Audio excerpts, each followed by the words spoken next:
I didn't plan on being in construction.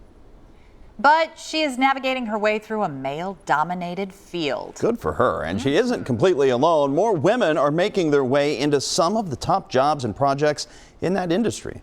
In our continuing series, Move Up Cincinnati, WCPO 9 News reporter Lisa Smith talks to one female construction worker about the changes and the future of women in construction. Work on the multi-million-dollar Medpace expansion project in Madisonville is moving ahead on schedule.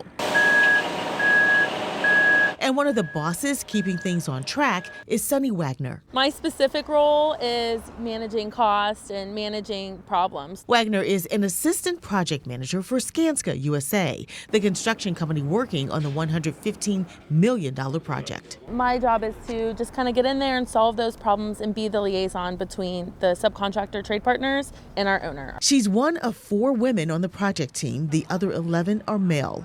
According to the National Association of Women in Construction, about 10% of construction industry workers are female.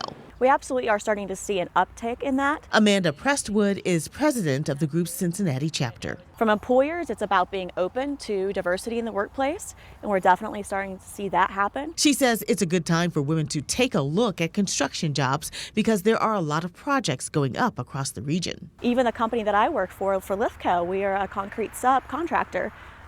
We have a female who is a project coordinator that's leading up our scope of work for FC Cincinnati. You have to prove yourself that you know what you're talking about, and you have to become prepared and always be the most prepared. Wagner says that applies to any field, actually. In her case, she's helping to manage a 265,000 square foot office building for the clinical research firm with an attached garage and retail space, and still managing to have time for lunch with one of her daughters. They believe that I'm building these buildings with my actual 2 hands, which isn't necessarily the case. But she is helping to build a new path for other women to follow. We're definitely changing the narrative, and we're starting to make it more commonplace to have equal members female, equal members male. Lisa Smith, WCPO 9 News. The Medpace project is set to open up later this summer, and you can read more about what's planned for the project on our website, WCPO.com.